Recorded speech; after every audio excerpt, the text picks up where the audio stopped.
Toothpaste is an everyday essential. With the sole exception of my second grade teacher, Mrs. Gruber, everyone buys toothpaste. Toothpaste is available everywhere. Amazon, Target, Walmart, that little bodega down the street with the orange cat named Nelson, they probably have toothpaste too. In marketing, we call everyday essentials like toothpaste consumer packaged goods, or CPGs for short.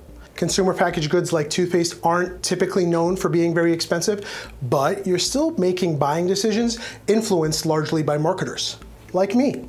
Hey, I'm Kinan, and you're paying way too much for toothpaste. When it comes to CPGs, there are 3 strategies marketers use to get you to buy items at a higher price. Those strategies are branding, strategic pricing, and merchandising. Branding is a sort of vague concept that can be confusing to those without a PhD in marketing.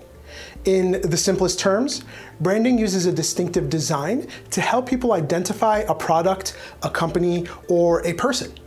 Branding is everywhere. If you're strolling down the toothpaste aisle at your local supermarket, you'll immediately notice the toothpaste packaging that is shinier and more audaciously colored. Your eye will be drawn to the logo with big reflective coloring, bright, colorful, trendy buzzwords like CBD, minty, or charcoal.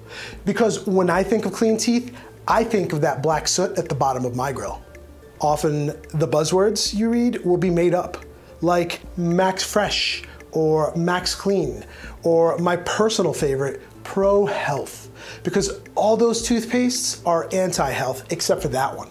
The colorful logos, trendy, made-up buzzwords, they're all part of branding. It's all designed to first catch your eye, and second, to convince you, the buyer, to associate a company with their product and motivate you to buy it at a higher price. If you look around, you'll notice less expensive toothpaste is usually in drabber, less eye-catching packaging. Is the more expensive stuff really worth the extra cost? Well, looking at the active ingredients on the back of toothpaste packages, you won't see much of a difference in the ingredients of a $10 toothpaste or a $5 toothpaste. Really, the buzzwords like charcoal, CBD, they're often listed as inactive ingredients because they don't really do anything despite what these companies claim. Now, let's talk about strategic pricing. You see, prices are not as straightforward as you might think. There's a lot of thought that goes into how toothpaste is priced before it goes into market. The idea behind strategic pricing is to convey to you, the buyer, that a product you're buying is worth the cost that you're paying, even if it's often not. There are several strategies that marketers use, but the most common one is called charm pricing. Charm pricing is when a product is priced ending in 99 cents, like a box of toothpaste that might be priced at $3.99, for example. I'm willing to bet every single person watching this video has run into charm pricing at least once in their life, especially if you live in the United States. It's so effective that pretty much every brand in the world uses this pricing strategy to sell their products to you. You see, there's almost no practical difference between $3.99 and $4. But seeing that 3 as the leftmost digit on a price tag takes advantage of what psychologists call the left digit bias. Left digit bias is when our brain associates a number with its leftmost digit.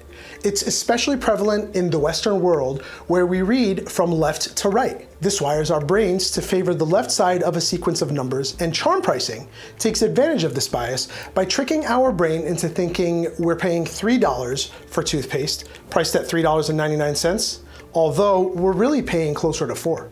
Aside from charm pricing, marketers will also use what we call decoy pricing to motivate you to buy more expensive stuff. Decoy pricing is when you plop a product, like a toothpaste, next to even more expensive toothpastes to make it seem more reasonably priced. For example, a toothpaste priced at $4 might be placed next to a toothpaste priced at $8. Suddenly, at $4, the less expensive toothpaste seems like a much better value. Another version of decoy pricing is when a mid-ranged item is placed between 2 other items, one priced way lower and the other way higher. A great example of this is how Starbucks prices their drink sizes. The fact is, they want you to go for that medium-sized drink. They do this by presenting it in a way that convinces you it's a smart compromise, because the small coffee is way too small and the large one is insanely too big and much more expensive.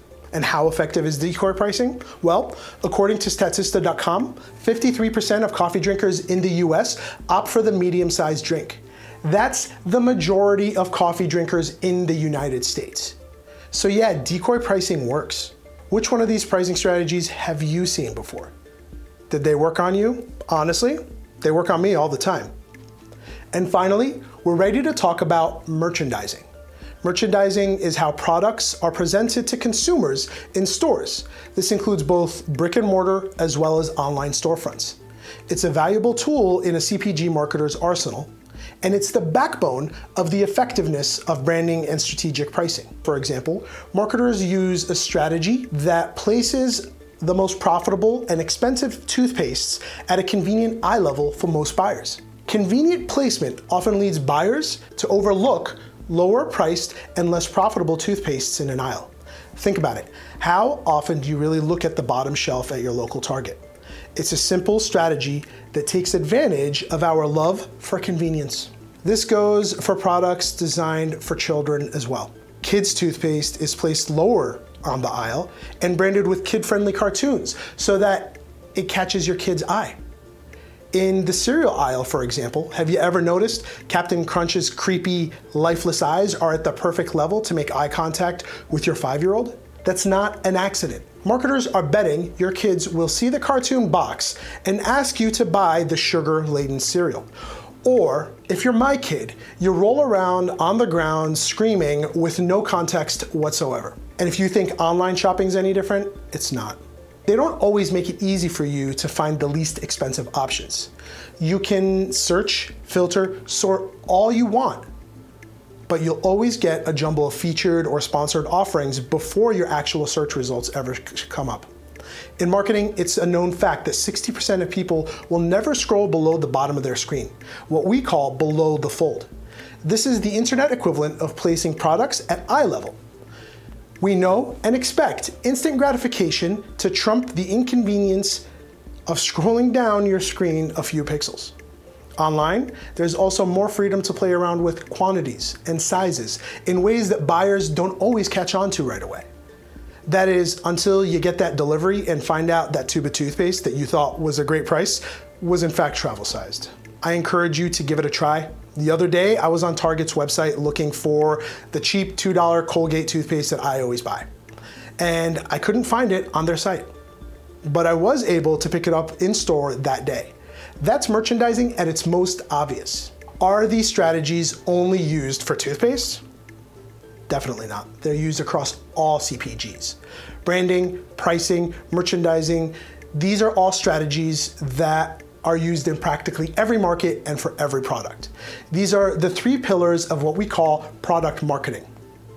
But remember, marketers are not some psychological sorcerers out to empty your bank accounts.